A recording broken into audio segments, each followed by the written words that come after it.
झारखंडो से आवे न छै बोतलों में करी के होकरे चक्रों में दे दे छै। नेताजी खुद ही मान रहे हैं कि बिहार में बॉर्डर पार से शराब एंट्री लेता है। नेताओं को तो उसका पैसा भरपूर आ ही रहा है ब्लैक साइड से। नेताजी अभी धागा ही बन गए और लट्टू कुछ उसके सोकॉल्ड चमचे होते हैं। प्रतिनिधि शामिल होते हैं इस डील में। नेताजी किस चीज के लिए खड़े हुए हैं? नेताजी का आजकल परिभाषा ही बदल गया है। साथियों, खबर है बिहार में शराबबंदी कानून की। जिस तरह से बिहार में शराबबंदी लागू है, ये वाकई केवल एक दिखावटी है और इसका जिक्र मैंने इस वीडियो में किया हुआ है। किस तरह से बिहार में शराबबंदी होने के बावजूद भी बिहार में अभी वर्तमान में शराब का अवैध धंधा चल रहा है, इसमें मैंने बताया है। तो सवाल ये है कि क्या ये सरकार को पता नहीं है कि बिहार में शराब बिक रहा है? स्पष्ट पता है। इसमें मैंने बताया है कि सरकार को किस प्रकार पता है और कौन कौन से लोग इसमें सम्मिलित हो रहे हैं इस शराबबंदी के कानून के बावजूद भी शराब को बेचने में।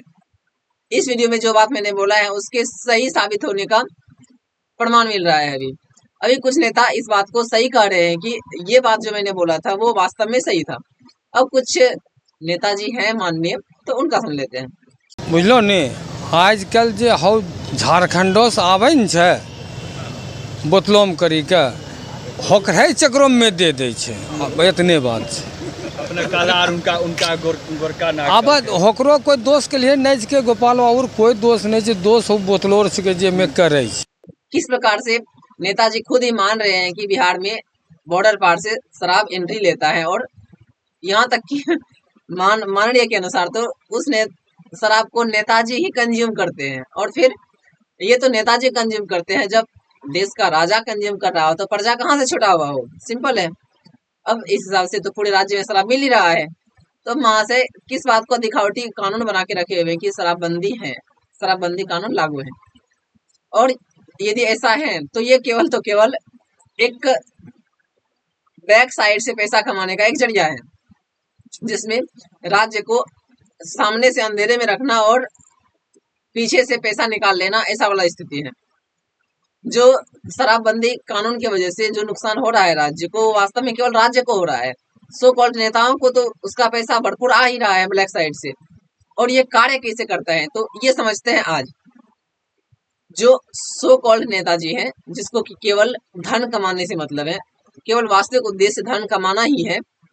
अब जब शराबबंदी लागू हुआ तो उससे पहले जब थोड़ा सा बैक में हिस्ट्री में चलते हैं तो जो शराब का जो ठेका होता था, शायद वो इस सो कॉल्ड नेताजी का ही होता था। समझ में आया? जो पहले ठेका होता था वो किसका होता था? तो सो कॉल्ड नेताजी का होता था। लेकिन जब शराबबंदी कानून लागू हुआ तो ठेका तो बंद हो गया, तो नुकसान तो शराबबंदी कानून की वजह से तुरंत नेताओं का हो रहा था। और फिर भी नेता लोग इसको सपोर्ट क्यों किए हुए थे? सोचने लायक बात है। उसको सामने से हानि दिख रहा है नेताजी को, फिर भी कानून बनाने वाले वही हैं। और फिर भी वो कानून बना देते हैं कि शराबबंदी सही है। इस हिसाब से ठेका जब बंद हो रहा है तो नुकसान तो भाई साहब को है, नेताजी को, फिर भी वो ऐसा कर रहे हैं। तो इसके पीछे का विजन जो होता है वो स्पष्ट है। अब जब ठेका बंद हो गया तो उसके जगह पे वो अपने स्तर से सो कॉल्ड नेताजी, जो जिसका उद्देश्य केवल धन कमाना ही है, अपने स्तर से अब कुछ चमचे तैयार करते हैं। चमचे उसके इस टाइप के होते हैं कि उसे सामान्य राजनीति में प्रवेश ही नहीं करना है, बस वो उसका केवल हमदर्द है, एक तरह का उसके इशारों पे नाचने वाला होता है। यूं कि धागे के सहारे से जैसे लट्टू नाचा जाता है, तो नेताजी अभी धागा ही बन गए और लट्टू कुछ उसके सोकॉल्ड चमचे होते हैं।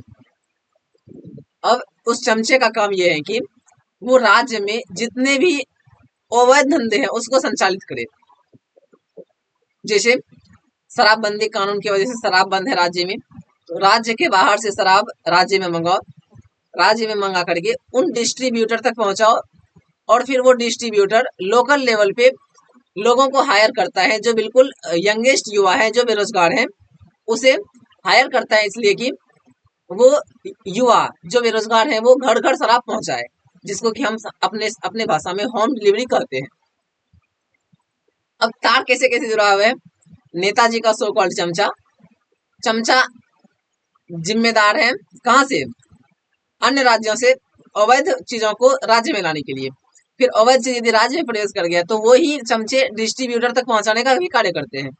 और जब डिस्ट्रीब्यूटर तक पहुंच जाए, ये टोटल नेताजी के चमचे ही होते हैं। और फिर लोकल लेवल पे लोगों को हायर करते हैं कुछ पैसे के दे करके या जैसे भी हो लोभ दे करके, फिर उनसे काम करवाते हैं। अब ये जैसे कि शराब कोई व्यक्ति पी लिया, और सिंपल है, यदि बिक रहा है तो कोई पिएगा ही। जब पी लिया तो कभी कभी यदि पुलिस के हाथ लग गया वो व्यक्ति, पिया हुआ व्यक्ति, तो पुलिस तो अपना काम तो थोड़ा सा करती ही है, उसमें तो कोई कमी ही नहीं है। अब पुलिस उसको पकड़ के थाने ले जाती है। जब थाने चले जाती है तो अब उस सामान्य लोगों को, जो सीधा सीधा कमाने खाने वाले होते हैं, बस शराब पी लिए मौज मस्ती के हिसाब से, उसको लगता है कि मौज मस्ती है, लेकिन उसका ब्लैक साइड कुछ और ही है। जब पुलिस पकड़ के ले जाते हैं तो अब उसे कोई सहायता चाहिए तो वो लोकल लेवल पे अपने नेताओं से संपर्क करते हैं। नेता फिर पुलिस से संपर्क करते हैं।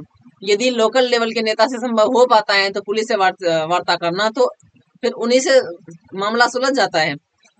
यदि इनसे नहीं हो पाता है तो सो कॉल्ड प्रतिनिधि शामिल होते हैं इस डील में, और फिर प्रतिनिधि भी पुलिस से संपर्क करते हैं, और फिर जो लोग पकड़े जाते हैं उसको छुड़ाने का जिम्मेदारी लेते हैं। और इसमें जिसको छुड़ाया जाता है या तो उससे कुछ पैसा ले लिया जाता है या फिर यूं ही ऐसे भी छोड़ दिया जाता है। One of the major point ये होता है कि यहाँ पे जो माना जाता है, जो व्यक्ति छूट जाता है पुलिस के कब्जे से, उसका ये मानना होता है कि नेताजी हमारे लिए खड़े हैं। और ये बहुत जोरदार तरीका होता है वोट बैंक का, जिसको बोलते हैं सिंपैथी बटोरना। और नेताओं का सिंपैथी सामान्य लोगों में बढ़ जाता है कि नेताजी हमारे लिए खड़े हो रहे हैं। जबकि जो लोग जेल गए थे उसे आगे पीछे सोचने का कुछ क्षमता ही नहीं है, बस उसे लग रहा है कि मेरे लिए नेताजी खड़े हुए हैं। एक बार इमेजिन करके सोचिए, नेताजी किस चीज के लिए खड़े हुए हैं? उस शराब के धंधे से छुड़वाने के लिए, या फिर शराब की वजह से कोई जेल गया उसको निकलवाने के लिए? सोचने लायक बात है। नेताजी किस मामले में खड़े हुए हैं? यदि कोई आर्म्स एक्ट में फंस गया है, जेल चला गया है, उसको बाहर निकलवाने के लिए नेताजी जिम्मेदार होते हैं और नेताजी इस डील में शामिल होते हैं। क्या नेताजी इसी के लिए बने हुए थे कि जब हम अवैध धंधा करेंगे और जब हम पकड़ा जाएंगे तो आप मुझे जमानत पे बाहर निकाल दीजिएगा? नेताजी का आजकल परिभाषा ही बदल गया है।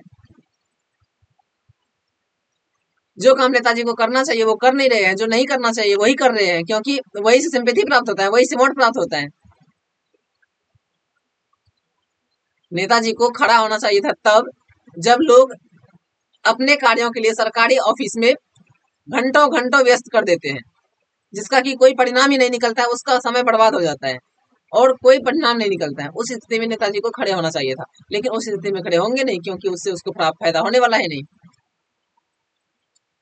तो इससे सिंपैथी प्राप्त हो गया, वापस यदि कभी मौका मिलेगा तो वोट भी प्राप्त हो जाएगा ऐसे सिंपैथी लेने से। तो इस बात को समझना पड़ेगा सामान्य लोगों को, जिसको लगता है कि नेताजी हमारे लिए हमेशा खड़े हैं। याद रखिए, यदि वो आपको शराब से छुड़ाने में खड़े हैं तो वो आपके हमदर्द नहीं है, वास्तव में वो असली फंसाने वाले वही हैं। यदि इस बात को समझ में आ गया तो फिर सारा समस्या ही समाप्त हो जाएगा। इनसे निपटने का क्या सॉल्यूशन हो सकता है? सॉल्यूशन इज सिंपल कि यदि स्टेट में अवैध कार्य हो रहा है तो आप पकड़ाए, यानी कि सामान्य व्यक्ति पकड़ाया और उसके बाद पुलिस के समक्ष प्रस्तुत हुआ और फिर राजनेताओं के संपर्क से यदि वो छूट जाता है तो इसका मतलब है कि कहीं ना कहीं दाल में कुछ काला है। अब बचने का सिंपल तरीका है, अवैध धंधा से दूर रहिए। क्लियर है? हम अवैध धंधे में फंसे हैं, इसका जिम्मेदार यदि हम हैं तो सजा भुगतेंगे, क्या आपत्ति है इसमें? लेकिन वैसा तो होना नहीं है। इस तरह का नेतागिरी और ज्यादा दिन तक नहीं चल पाएगा। ऐसा लग रहा है कि इस तरह के सो कॉल्ड नेताजी भ्रष्ट हो जाएंगे आने वाले समय में, यानी कि डिस्ट्रॉय हो जाएंगे, बर्बाद हो जाएंगे। बाकी इस विषय में आपकी क्या राय है, आप अपने हिसाब से कमेंट कर सकते हैं। बाकी यदि वीडियो का एनालिसिस पसंद आया है तो लाइक, सब्सक्राइब और मर्जी हो तो शेयर कर दीजिए। ये तो आपके मन पे डिपेंड करता है।